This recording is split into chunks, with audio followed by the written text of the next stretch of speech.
Hello student, Harda degree college के YouTube channel पर आपका स्वागत है। मैं Amarchand Khatod, lecturer, Harda school of education, Harda. कैसे स्टूडेंट आप सभी के वार्षिक पेपर आने वाले हैं। आशा है आप सभी उसकी तैयारी कर रहे होंगे। स्टूडेंट्स, आज हम कक्षा 12वीं हिंदी के कुछ प्रश्नों को समझेंगे जो आपके लिए महत्वपूर्ण रहेंगे।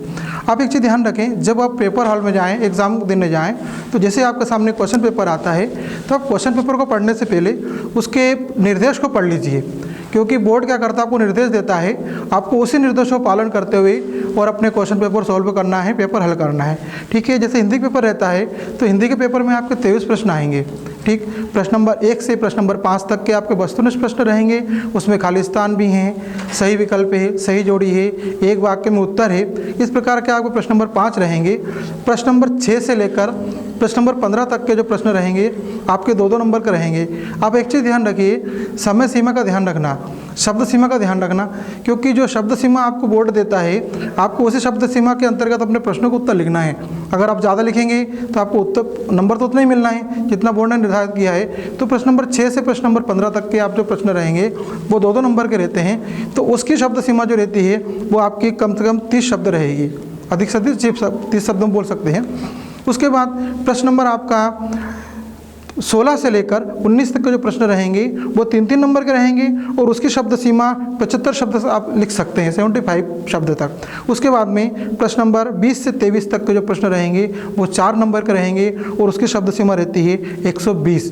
ठीक है, तो आप इसी शब्द सीमा का ध्यान रख के अपने प्रश्नों को उत्तर आप लिखिए। हम ज़्यादा लिखेंगे तो भी आपको उत्तर तो नंबर तो उतना ही मिलना जितना आपको मिलना है, इसलिए हम ज़्यादा ना लिखें, जो पूछा गया है उसी को लिखें, अक्षर व्यवस्थित लिखें, साफ लिखें।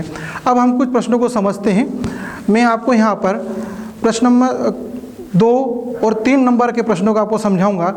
इसके पहले भी एक वीडियो बना है, आप चाहे उसको प्लेलिस्ट में जाकर और रस छंद समास को भी समझ सकते हैं। लास्ट प्रश्न आपको वही रहेगा।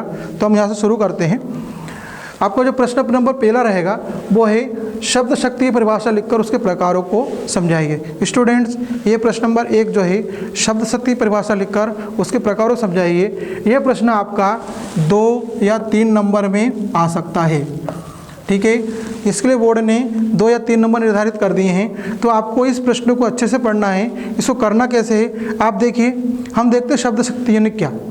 ठीक है, तो शब्द शक्ति यानी क्या, देखो, प्रत्येक शब्द का अपना एक अर्थ होता है और प्रत्येक वाक्य का अपना एक अर्थ होता है। कोई भी वाक्य बिना अर्थ का नहीं होगा। ठीक है, तो शब्द के अर्थ का बोध कराने वाली शक्ति को हम शब्द शक्ति कहते हैं। ये वो इसकी परिभाषा। शब्द के अर्थ का बोध कराने वाली शक्ति को हम शब्द शक्ति कहते हैं। अब शब्द शक्ति के जो 3 प्रकार होते हैं, पहला है अभिधा शब्द शक्ति, दूसरा है लक्षणा शब्द शक्ति और तीसरा है व्यंजना शब्द शक्ति। अब यहाँ से अभिधा शब्द शक्ति आपको पूछ सकते हैं, लक्षणा शब्द शक्ति पूछ सकते हैं और व्यंजना शब्द शक्ति पूछ सकते हैं। ये प्रश्न 2 या 3 नंबर में आपका आएगा। तो पहला हम समझते हैं अभिधा शब्द शक्ति। ठीक है, अभिधा शब्द शक्ति में क्या होता है कि वह शब्द वाक्य में, जिस वाक्य में शब्द के प्रचलित या मुख्य का अर्थ का बोध हो जाता है, अर्थात वह वाक्य जिसमें शब्द के प्रचलित या मुख्य अर्थ का बोध होता है वह आपकी अभिधा शब्द शक्ति कहलाती है।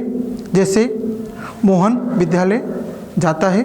ठीक है, राजा अयोध्या के राजा दशरथ थे। ठीक, मोहन के पिताजी बीमार हैं। ये शब्द आपकी कौन सी होगी, ये होगी आपकी अभिधा शब्द शक्ति। जो वाक्य है उस वाक्य का वही अर्थ निकल रहा है, दूसरा अर्थ नहीं निकल रहा है। अब दूसरी होती है आपकी लक्षणा शब्द शक्ति, अर्थात लक्षणा शब्द शक्ति ने क्या, जिस शब्द शक्ति से प्रचलित या मुख्य अर्थ का बोध ना निकलते हुए किसी दूसरे अर्थ का बोध निकलता है उसे हम क्या कहते हैं, लक्षणा शब्द शक्ति। इसको हम लक्ष्यार्थ भी बोलते हैं। जैसे वह शेर है, वह लड़का गधा है।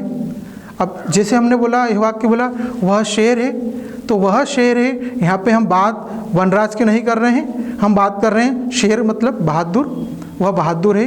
वह लड़का गधा है मतलब लड़का गधा नहीं है, बल्कि मूर्खता से बात हो रही है। तो लक्षणा शब्द शक्ति ने क्या होगी, वह शब्द शक्ति जिससे मुख्य अर्थ का बोध ना होकर किसी दूसरे अर्थ का बोध होता है वो कहलाती है आपकी लक्षणा शब्द शक्ति। अब तीसरी शब्द शक्ति प्रकार आता है वो है आपकी व्यंजना शब्द शक्ति।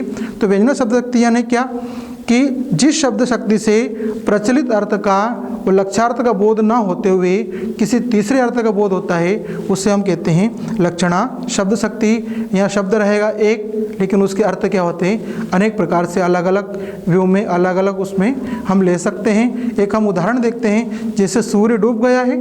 अब शब्द एक है, वाक्य कि सूर्य डूब गया है। अब इस सूर्य डूब गया के अलग अलग अर्थ निकलते हैं। जैसे एक चरवाहा है, उसके लिए है कि शाम हो गई है, मवेशी लेकर अपने घर जाना चाहिए। एक पुजारी मंदिर में पूजा कर रहा है, उसका मतलब ये कि शाम हो गई है, पूजा करनी चाहिए। एक गृहिणी के लिए भी काम ये है कि घर के दीपक ध्यान लगाना चाहिए। तो ये क्या है, ये होती व्यंजना शब्द शक्ति।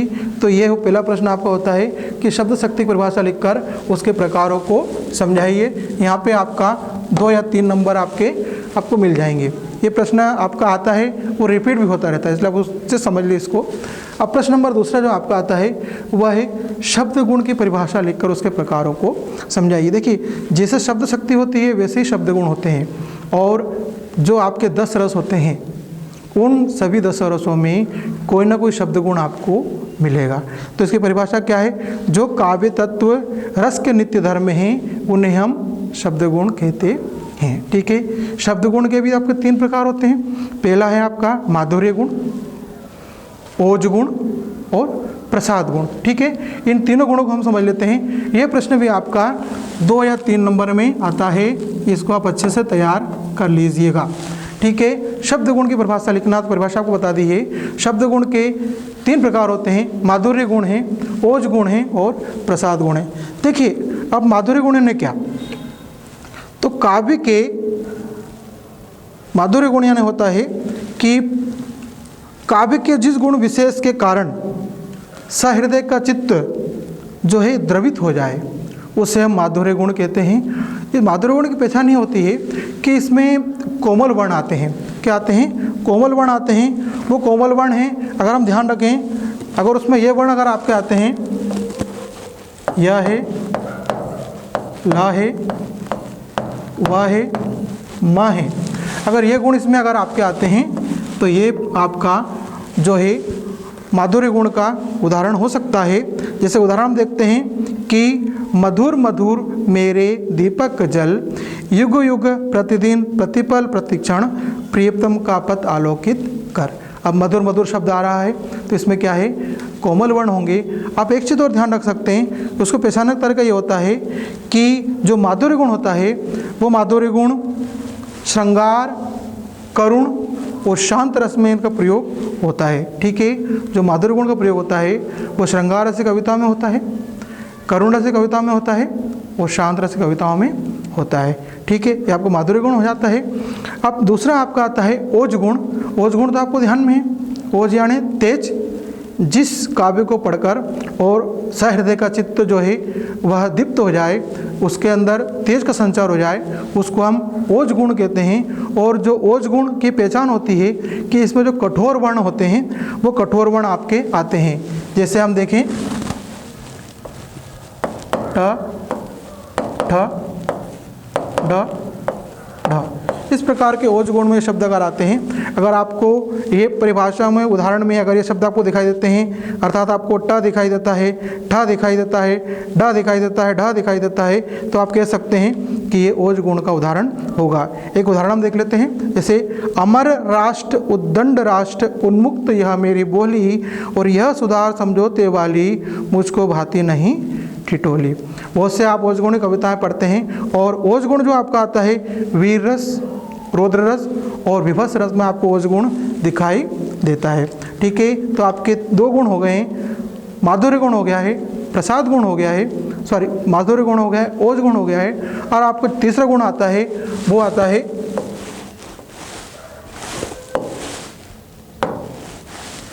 तीसरा गुण है आपका प्रसाद गुण।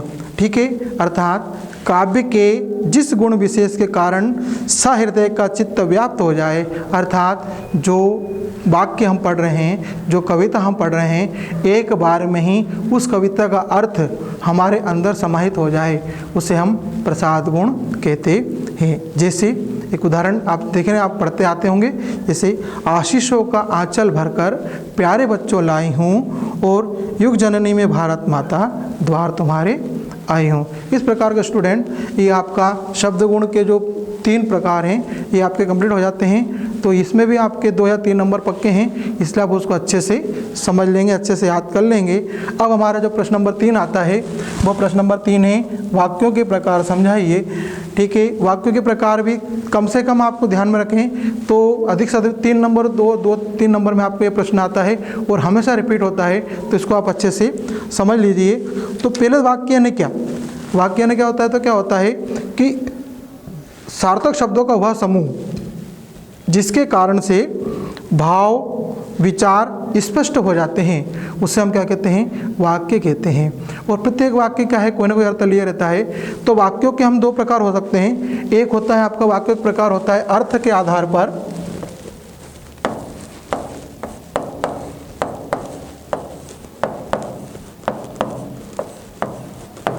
ठीक।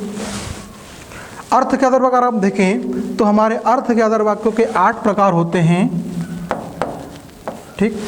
और उसके अगर हम बाद में देखते हैं तो दूसरा प्रकार होता है आपका रचना के आधार पर,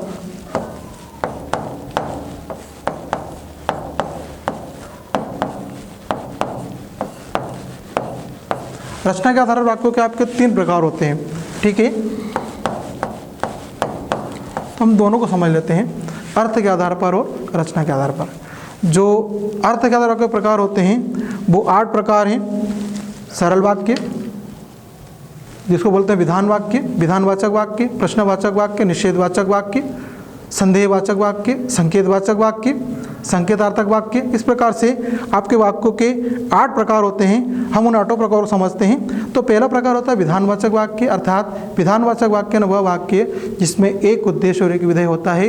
वह वाक्य सीधा और सिंपल होता है, किसी प्रकार से उसमें किंतु परंतु नहीं शब्द आते हैं, ये विधानवाचक वाक्य होगा। जैसे मोहन विद्यालय जाता है, ये विधानवाचक वाक्य हो गया। अब होता दूसरा निषेधवाचक वाक्य। निषेधवाचक वाक्य अर्थात वह वाक्य जिसमें कार्य के नहीं होने का पता चलेगा, कार्य नहीं होगा, वो होगा निषेधवाचक वाक्य। तो क्या होगा, मोहन विद्यालय नहीं जाता है। अगला आता है प्रश्नवाचक वाक्य। तो वह वाक्य जिसमें प्रश्न पूछने का बोध होता है, क्या, कौन, किसे, किस लिए, इस प्रकार के शब्दों का प्रयोग होता है और आखिरी में प्रश्नवाचक चिन्ह आता है, वह प्रश्नवाचक वाक्य होगा। तो क्या मोहन विद्यालय जाता है। उसके बाद में आता है इच्छावाचक वाक्य। तो वह वाक्य जिससे व्यक्ति अपनी इच्छा प्रकट करता है, वो सामने वाले व्यक्ति को उस इच्छा का पालन करना चाहिए। हम अगर इसका वाक्य बनाएं कि मोहन विद्यालय जाता है, तो उसकी इच्छावाचक वाक्य क्या होगा, मोहन विद्यालय जाया करो, या फिर मोहन को विद्यालय जाना चाहिए, ठीक है। तो आपका विधानवाचक वाक्य हो गया, प्रश्नवाचक वाक्य हो गया, इच्छावाचक वाक्य हो गया। अब होता है आज्ञावाचक वाक्य, अर्थात वह वाक्य जिसमें आज्ञा देने का बोध होगा, वो सामने वाले व्यक्ति को उसका पालन करना ही होगा, ठीक है। उसको तो आज्ञावाचक वाक्य मोहन विद्यालय जाओ। विस्मयादिवाचक वाक्य, तो वह वाक्य जिसमें आश्चर्य प्रकट होता है, विस्मय प्रकट होता है, उसमें हम विस्मयादिक वाक्य कहते हैं। अब एक चीज़ ध्यान रखिए, आश्चर्य 3 प्रकार से प्रकट होता है, हर्ष में भी होता है, शोक में भी होता है और घृणा में भी होता है। हर्ष, जब हम ज़्यादा प्रसन्न होते हैं, खुश होते हैं, तो हमको आश्चर्य होगा। शोक, एकदम से हमने कल्पना नहीं करी और वो चीज़ हमारे सामने घटित हो जाती है, तो भी वहाँ आश्चर्य होगा। और घृणा, कोई चीज़ ऐसी वस्तु हमने देख ली है जिससे घृणा होती है, वहाँ भी घृणा का प्रयोग होता है। अरे, वाह, छी, इस प्रकार के शब्द इसमें प्रयोग होते हैं। उसके बाद में आपका आता है संदेहवाचक वाक्य। संदेहवाचक वाक्य में क्या होगा कि हमको पता नहीं है कार्य होगा या फिर नहीं होगा, हम संदेह के आधार पर और अपनी बात को प्रकट करते हैं, और इसमें शायद का प्रयोग होता है। तो शायद मोहन विद्यालय गया होगा। इसके बाद आपका आता है संकेतवाचक वाक्य। संकेतवाचक वाक्य यानी क्या कि संकेतवाचक वाक्य हम इशारों के माध्यम से बात कह देंगे और पहली क्रिया का प्रभाव दूसरी क्रिया पर पड़ता है। अब जैसे मोहन विद्यालय जाए तो पास हो जाए, या मोहन विद्यालय जाएगा तो पास हो जाएगा। यदि मैं समय से स्टेशन पहुंच जाता तो मुझे गाड़ी मिल जाती है, अर्थात संकेतवाचक वाक्य हो गए। अब होते हैं आपके वाक्यों के 8 प्रकार हो जाते हैं। इसके बाद में होता है, हम देखते हैं रचना के आधार वाक्य प्रकार। तो रचना के आधार वाक्यों के 3 प्रकार होते हैं, सरल वाक्य, संयुक्त वाक्य और मिश्र वाक्य। सरल वाक्य यानी वही विधानवाचक वाक्य जिसमें एक उद्देश्य और एक विधेय होगा। संयुक्तवाचक वाक्य, संयुक्तवाचक में दो वाक्य होंगे और वो दो वाक्य और या किंतु परंतु से आपस में जुड़े होंगे। और मिश्रित वाक्य में क्या होगा, एक प्रधान वाक्य होगा, उसके आश्रित दो या तीन उपवाक्य हो सकते हैं। और मिश्रित वाक्य में जैसे तैसे, ऐसा वैसा, किंतु परंतु ये शब्द उसमें मिश्रित वाक्य में प्रयोग होते हैं। इस प्रकार से आपके वाक्यों के भी जो है 3 प्रकार हो जाते हैं। वाक्य प्रकार यहाँ पर कंप्लीट होता है। ये प्रश्न भी 3 नंबर का आएगा। प्रश्न आपको इस प्रकार से आएगा, एक शब्द आपको दे देंगे, आपसे कहेंगे कि इसको परिवर्तित कीजिए। जैसे मोहन विद्यालय जाता है, आपसे कहा कि इसको निषेधवाचक बनाइए, इसको प्रश्नवाचक बनाइए, या वर्षा हो रही है इसे आप संदेहवाचक वाक्य बनाइए। तो इस प्रकार के वाक्य आपको परिवर्तन करने आना चाहिए। अब अगला प्रश्न आपको जो आता है वह प्रश्न है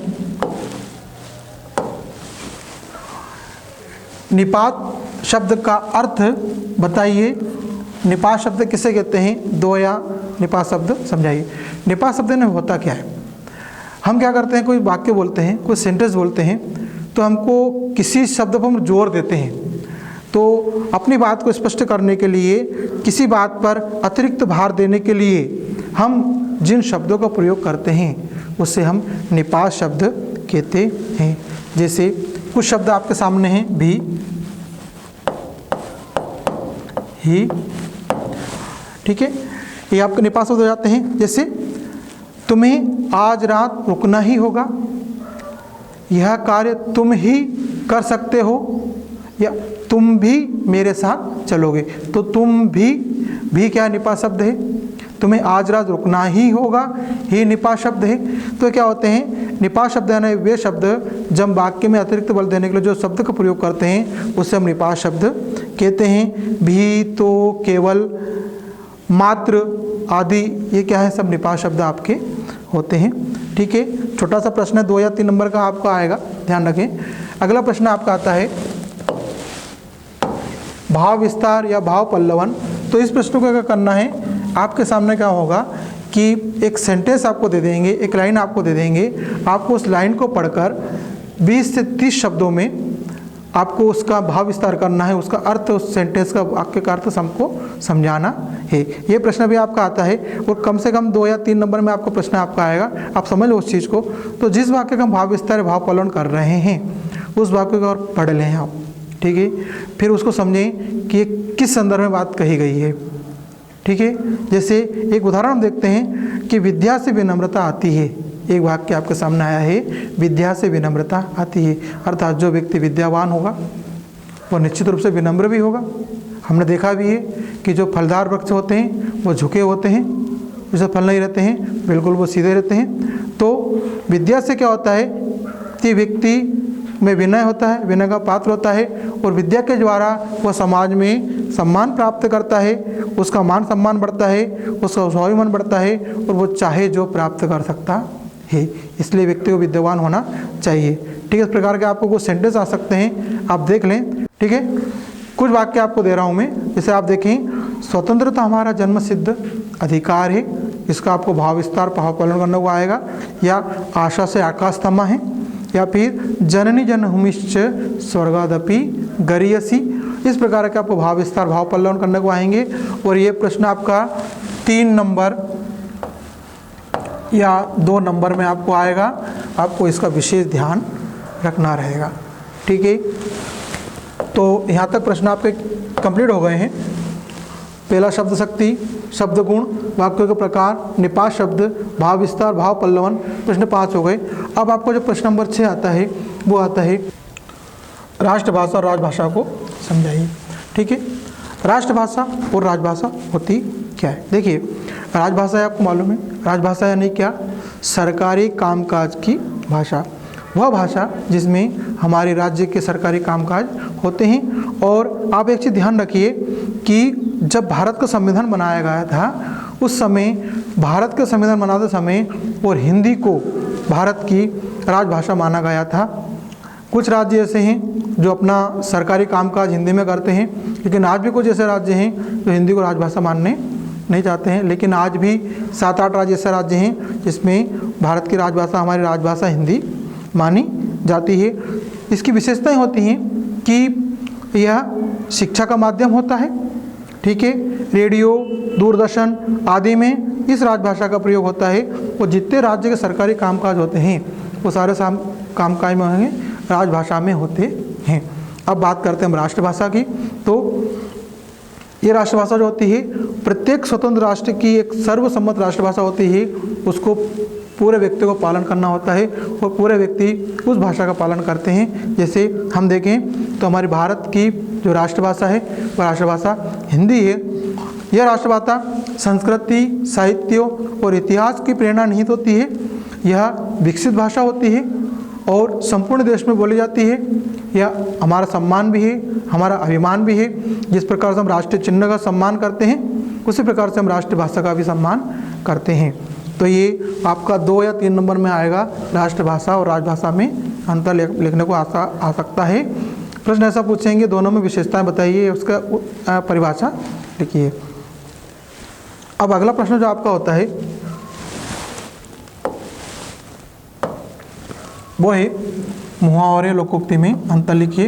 ये प्रश्न भी आपका 2 या 3 नंबर में आपको आएगा। मुहावरे लोकोक्ति हम लोग पढ़ते भी हैं और हमको मालूम है कि मुहावरों का वाक्य में प्रयोग करना या लोकोक्तियों का वाक्य में प्रयोग करना, लेकिन मुहावरे लोकोक्ति होती क्या है हम इसको समझते हैं। तो पहले देखें मुहावरे देखते हैं। अगर हम देखते हैं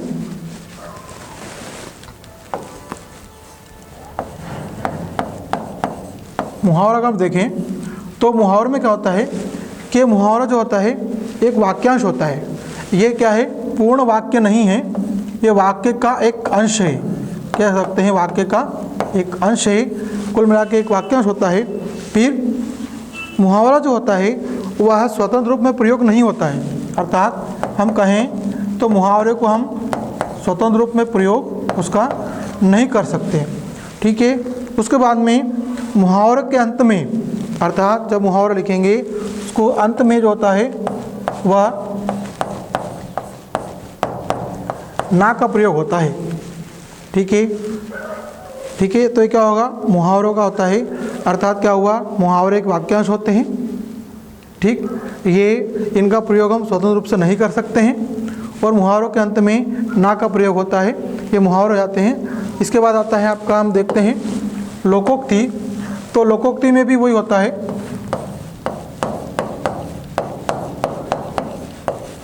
लोकोक्ति है ना, लोक की उक्ति।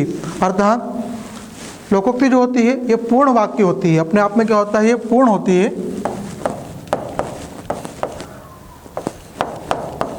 ठीक। दूसरी बात है, इस लोकोक्ति का प्रयोग हम स्वतंत्र रूप में भी कर सकते हैं।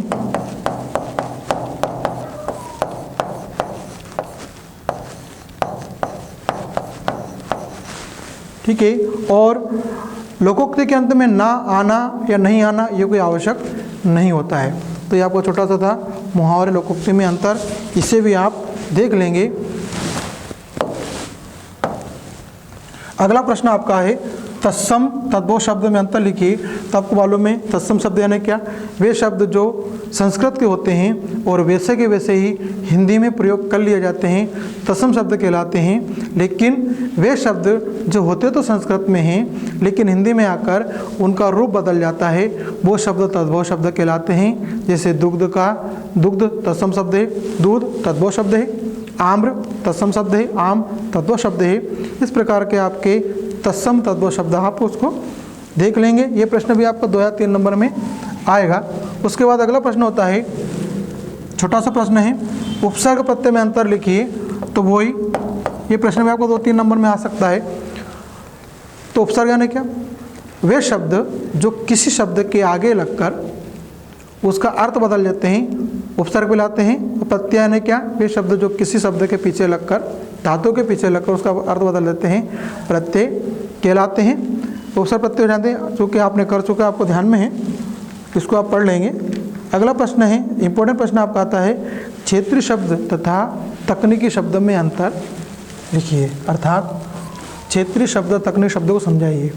क्षेत्रीय शब्द क्या होते हैं और तकनीकी शब्द क्या होते हैं। तो देखिए, वह शब्द जो क्षेत्र विशेष में बोले जाते हैं वो शब्द क्या कहलाएंगे, क्षेत्र शब्द कहलाएंगे। या गांव का शब्द हम कह सकते हैं, पर्टिकुलर गांव में पर्टिकुलर क्षेत्र में बोले जाते हैं वो शब्द क्या कहेंगे, क्षेत्र शब्द कहलाएंगे। जैसे अगर हम देख लें तो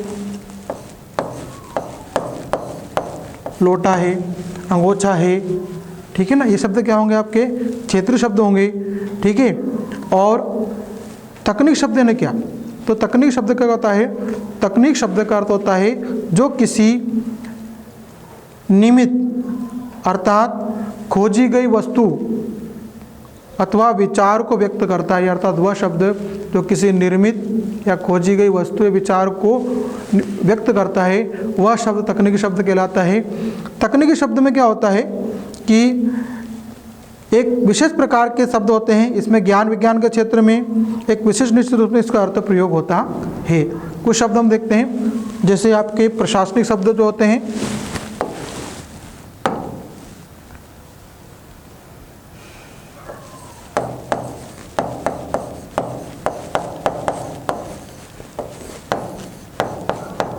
ये प्रशासनिक शब्द आपके जो हैं तकनीकी शब्द हैं। इसमें हम देख सकते हैं कुलपति है, पर्यवेक्षक है, ज्ञापन है, ठीक है। फिर कुछ शब्द आते हैं आपके वाणिज्यिक शब्द,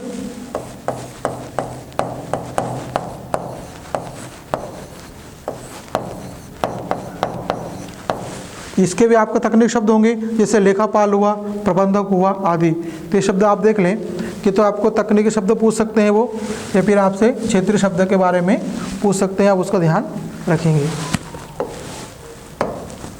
अगला प्रश्न है आपका संवाद लेखन को समझाइए। क्या होता है कि संवाद लिखना, दो व्यक्तियों को संवाद आपस में लिखना, ठीक है। डॉक्टर मरीज का संवाद आ सकता है, महंगाई को देखते हुए दो महिलाओं का संवाद आ सकता है, ठीक है। तो इस प्रकार के संवाद, शिक्षक स्टूडेंट का संवाद आ सकता है। तो जब संवाद हम लिखते हैं तो किन बातों का ध्यान रखें ताकि संवाद अच्छे से लिख सकते हैं। तो आप देखिए संवाद क्या होना चाहिए, छोटे होना चाहिए, स्वाभाविक और रोचक होने चाहिए, ज़्यादा बड़े संवाद होना नहीं चाहिए। उसमें उचित विराम चिन्हों का प्रयोग किया जाना चाहिए। वो संवादों में क्या होना चाहिए, प्रभाव होना चाहिए, और शैली उसकी ऐसी होना चाहिए ताकि समझ में आ जाए। ये 2 या 3 नंबर संवाद लेखन होगा। फिर आता है आपका विज्ञापन लेखन। तो विज्ञापन लेखन भी वही है, आपको एक हेडिंग दे देते हैं और आपको उसका विज्ञापन तैयार करना होता है।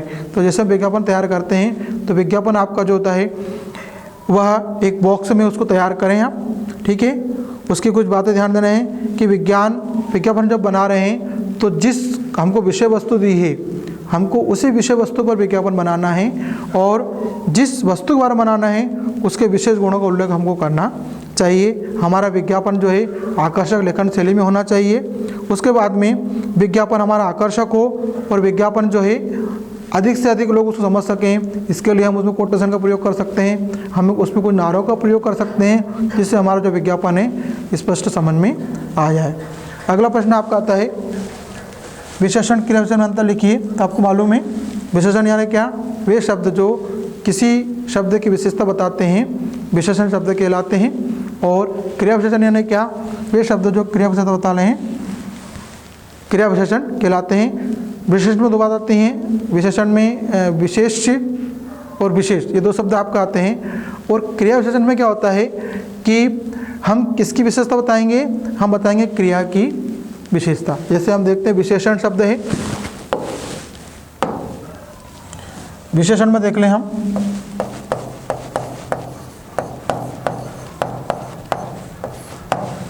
काली टोपी,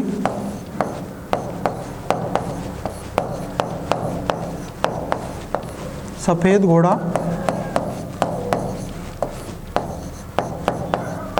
ये क्या है, काली सफ़ेद क्या है, ये आपके विशेषण हैं। अर्थात वे शब्द जो किसी शब्द की विशेषता बताते हैं विशेषण कहलाते हैं। और क्रिया विशेषण यानी क्या, वे शब्द जो क्रिया की विशेषता बताएंगे क्रिया विशेषण कहलाएंगे। जैसे चलना, ये आपकी क्रिया है, लेकिन हमने लिखा